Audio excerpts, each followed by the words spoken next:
Hi guys, I'm back, and this time around I am going to show what I'm doing on a normal day when I'm doing lower body. So I've said this in a couple of previous videos as well, and the thing that's most important to me these days is to warm up extremely well. And the thing is, I've realized that by not doing certain warm-ups, I do tend to have more injuries, I would say. And for the past month, I've been really putting a lot of effort into warming up properly. So I'm going to run you through what I'm doing on the daily basis when it comes down to warming up for my lower body. First off, it is hip abduction with rotation at the top, and it just helps to open up the hips. It helps to activate the glutes. Because of course it depends on which exercise you're going to do.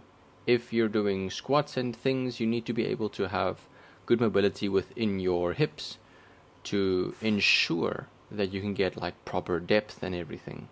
If you're doing single leg exercises, you need good stability in your body, but of course the stability comes through your ankle, through your knee, and into your hips and lower back and core. So if something is misaligned, you are going to not have the best possible exercise. Therefore, next I went to activate more of my glutes by doing some bridges. And the important thing to remember here is to make sure that your feet are placed apart from each other, and when you are pushing with your glutes upwards, make sure that your core is always engaged. I like to do single leg exercises as well, or for warm-ups specifically, as they do show you where you might be lacking a bit of power and muscle connection, due to two legs together are always stronger than just one leg. But of course, by doing proper warm-ups, you can see which legs are trailing, which sides do need more attention. And for me, I can see that both of my glutes are maybe not as strong, maybe not as activated, and therefore maybe causing some problems with other exercises. So I would say doing single leg warm-ups is also extremely important to see where you are lacking, but glute bridges are definitely one of the must-do exercises when warming up.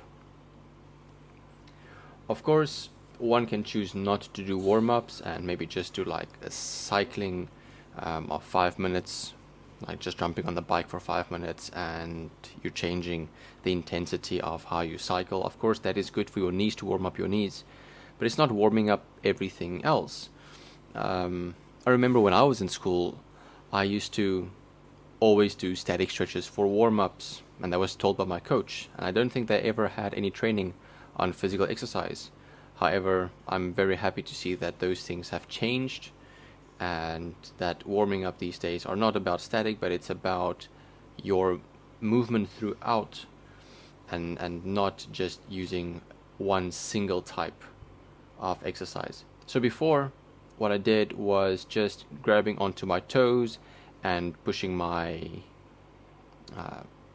glutes upwards, trying to get an extension in my hamstrings, and make sure your back stays flat. And with this, it's just a couple of air squats to make sure the quads and the knees are warmed up pretty well, as you don't want to go and do leg exercises but you haven't really focused on warming up the knees.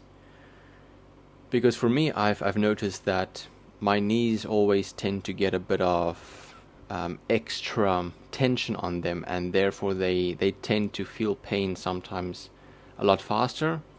It can happen in a normal day where I just do something and I have to squat down or I have to bend down to do something, and then all of a sudden I feel a pain in the bottom portion of my knee, so below the kneecap.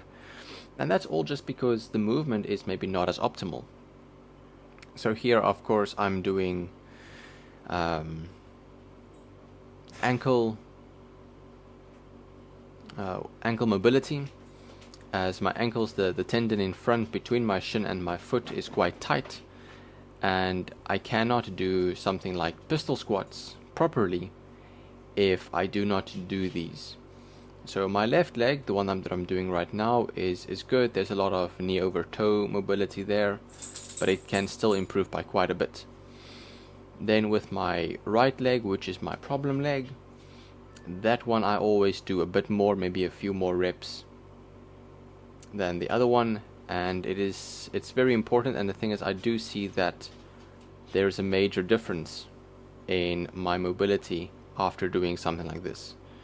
I would, however, advise maybe getting a bigger band, doing this barefoot, as it would help you to place the band properly where it should be. And you can see here, every time that I'm leaning forward, that my heel is coming off the floor just slightly, and that is an indication of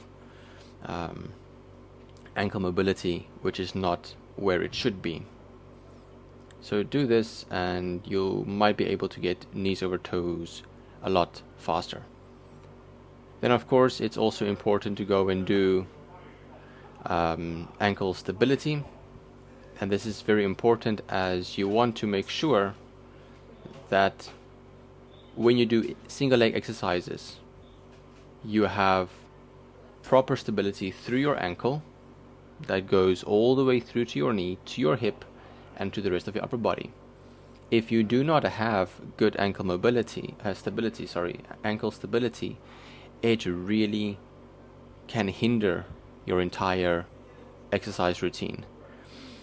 And by doing this exercise barefoot, it is a lot harder than doing it with shoes, because shoes gives you a nice little platform when doing the exercise.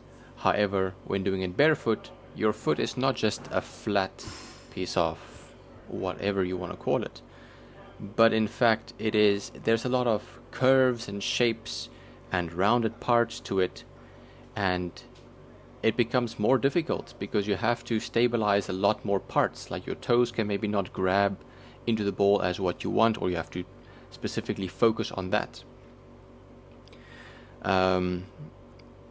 Just one thing to look out for here is to keep your core and glutes activated, because if you don't, you might feel your lower back starting to pain as you're using your lower back to stabilize and not your core and your glutes. And there's a reason why I'm putting my hand behind my back. It's for one, to take that arm out of the equation for stability and just using the other free arm, but it's also trying to feel my lower back when moving. So if there's movement in my lower back, I'm trying to readjust what I'm doing, and especially micro movements is the thing that really hurts your back. Of course, I'm not very good at doing this exercise barefoot. With shoes it's a lot better, but of course it's better to choose the harder exercise that has more benefits to your overall performance. So my warm-up routine can range between 10 to 15 minutes, and I would say if you want to feel very comfortable and confident in your exercises that will follow, it is the best for you to have a proper warm-up routine, because if you don't, of course the chance of injury is high, and your ability to perform optimally is also quite limited. So here once again I'm stretching out my hamstrings, but it's not too static for too long. The thing is, my hamstrings are quite tight, and the holds that I have on these hamstrings are not for too long that it becomes like a 30-second or a minute hold that basically voids the function of the muscle for the workout going ahead. But it is quite important for me, as I think my hamstrings is the thing that keeps my upper body and lower body tight, and I can't perform with good mobility. So I would say this is probably one of my better warm-up routines for lower body, and I would suggest that you try the same.